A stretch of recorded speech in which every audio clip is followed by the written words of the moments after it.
శ్రీ మహాసరస్వతి నమః. శ్రీ గురుభ్యో నమః. హరి ఓం. దేవీం యాదు. హాయ్ ఎవ్రీవన్, అందరూ ఎలా ఉన్నారు? నేనైతే చాలా బాగున్నాను. సత్యనారాయణ స్వామి వ్రతం చేయించుకోవడానికి అన్నవరం వెళ్తున్నాము. నాకు ఆడపిల్ల పుడితే సత్యనారాయణ స్వామి వ్రతం చేయించుకుంటాను అని చెప్పేసి మొక్కుకున్నాము. యాక్చువల్లీ 1 వీక్ ముందే ప్లాన్ చేసుకున్నాము అన్నవరం వెళ్ళాలి అని. థర్స్డే ఈవినింగ్ వెళ్ళిపోయి అక్కడ స్టే చేసి నెక్స్ట్ డే మార్నింగే వ్రతం చేయించుకోవాలి అని ప్లాన్ చేసుకున్నాము. సర్లే ఇంకా 1 వీక్ ఉంది కదా అని అనుకున్నాను. ఇంతలో ఆ విషయమే మర్చిపోయాను నేను. థర్స్డే కూడా వచ్చేసింది. ఆ రోజు ఆఫ్టర్నూన్ మా వారు కాల్ చేసి రెడీ అయిపోయావా, బట్టలు సర్దేశావా అని అడిగారు. నేనేమో రేపు కదండి వెళ్ళాల్సింది, మనం ఈరోజు రెడీ అయిపోయావా అని అడుగుతున్నారు ఏంటని నేను అంటున్నాను. అదేంటి ఈరోజే కదా థర్స్డే, ఈరోజే వెళ్ళాల్సింది అని అన్నారు. నేను ఈరోజు యాక్చువల్గా వెడ్నెస్డే అనుకుంటున్నాను, రేపు కదా బయలుదేరాల్సింది అని చెప్పేసి తీరిగ్గా కూర్చున్నాను. రేపు కాదే బాబు, ఈరోజే వెళ్ళాల్సింది. సర్లే నేను ఒక హాఫ్ అన్ అవర్లో వచ్చేస్తాను, తొందరగా కానీ అని అన్నారు. ఇంకా చూడు ఫాస్ట్గా బట్టలు సర్దేసి నేను రెడీ అయిపోయి పిల్లల్ని రెడీ చేసేసాను. ఈ లోపల మా వారు వచ్చేసారు. ఇంకా ఆటో బుక్ చేసేసుకొని బస్ స్టాండ్కి వచ్చేసి బస్సు అయితే ఎక్కేసాము.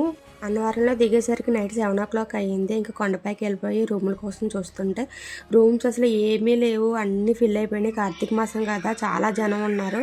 అందుకని చెప్పేసి నాన్ ఏసీ రూమ్స్ అసలు ఏమీ లేవు, అన్నీ ఏసీ రూమ్లో ఉన్నాయంట. అయ్యి బాబో, ఈ చలిలో ఏసీ రూమ్స్ అయితే ఇంక చచ్చిపోతాము. ఇంక అందుకని చెప్పేసి మళ్ళీ కొండ కిందకు వచ్చి ఒక హోటల్లో రూమ్ తీసుకొని ఇంక అక్కడే నైట్ టిఫిన్ తినేసి ఆ రోజు నైట్ రెస్ట్ తీసేసుకున్నాము. ఇంకా నెక్స్ట్ డే మార్నింగ్ ఇది. నేనైతే ఇలా రెడీ అయిపోయాను, పిల్లల్ని కూడా రెడీ చేసేసాను. మా బ్రదర్ అండ్ సిస్టర్ కూడా వచ్చారు. ఇక్కడ చూడండి, మా పాపకి చెప్పులు వేయడానికి 2 మనుషులు కావాల్సి వచ్చింది.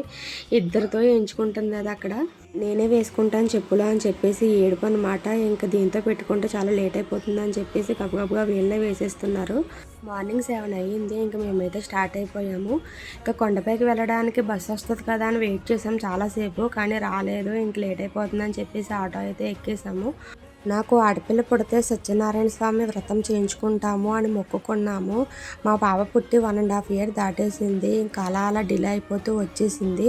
లేట్ అయిపోతుంది కదా అని చెప్పేసి కార్తీక మాసం వచ్చింది కదా, ఇంకా కార్తీక మాసం కంటే మంచి రోజులు ఏముంటాయి చెప్పండి. ఇంకా అందుకని చెప్పేసి ఇంకా ఇప్పుడు చేయించుకుంటున్నాము. మేము మా పెళ్ళికి చేయించుకున్నాము, 5 years అయిపోయింది. మళ్ళీ మా పాప పుట్టిన తర్వాత ఇప్పుడే చేయించుకుంటున్నాము. టెంపుల్కి వెళ్ళినా పూజలు చేయించుకున్న మైండ్ భలే రిఫ్రెషింగ్గా ఉంటుంది కదా, నాకైతే చాలా ఇష్టం. అన్నవరంలో వ్రతం చేయించుకోవడం అంటే ఇంకా ఇష్టం, ఎందుకంటే అంతమందిలో వ్రతం చేయించుకుంటే ఆ వైబ్రేషన్ భలే ఉంటుంది కదా. నాకైతే చాలా ఇష్టం అన్నవరంలో వ్రతం చేయించుకోవడం అంటే. ఇంక ఫైనల్లీ పూజకి అయితే కూర్చుని పోయాము. మా చెల్లి వాళ్ళు మా వెనక కూర్చున్నారు, మా పిల్లల్ని ఆడిపిస్తున్నారు. ఇంకా పూజ అయితే స్టార్ట్ అయిపోయింది. శ్రీ మహాసరస్వతి నమః. శ్రీ గురుభ్యో నమః. హరి ఓం. దేవీం పురుషోత్తమ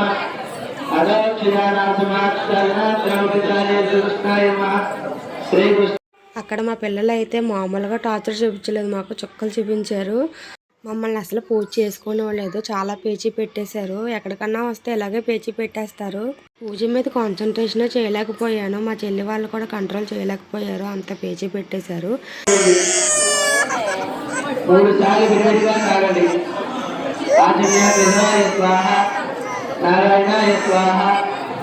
అంత పేచీ పెట్టేసి చూడండి, ఇక్కడ భక్తురాల్లో తెగబొట్లు పెట్టేసుకుంటుంది.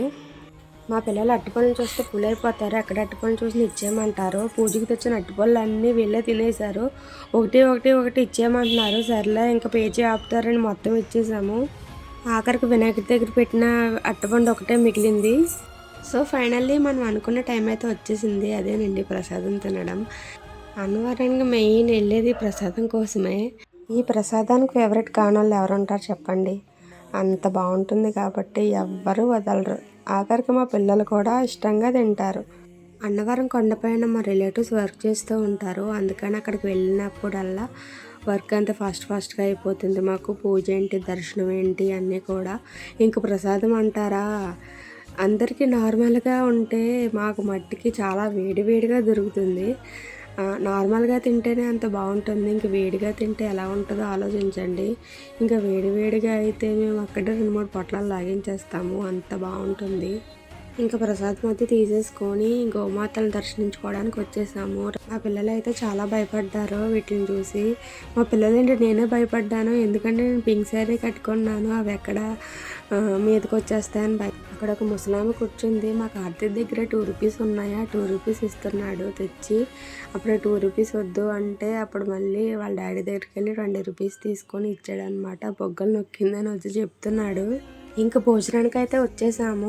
భోజనాల దగ్గర చాలా క్రౌడ్ ఉంది, ఎంత పెద్ద క్యూ ఉందో బాబాయ్ భయం వేసింది నాకు. చాలా టైం పట్టేస్తుంది అనుకున్నాను, ఎందుకంటే అప్పటికే 1 అయిపోయింది. అక్కడ మా రిలేటివ్స్ ఉన్నారని చెప్పాను కదా, వాళ్ళ వల్ల అయితే మేము ఫాస్ట్గానే లోపలికి వెళ్ళిపోయాము. లేకపోతే ఆ క్యూలో నిలబడి తినేసి వచ్చేసరికి మాకైతే చాలా టైం అయిపోదును.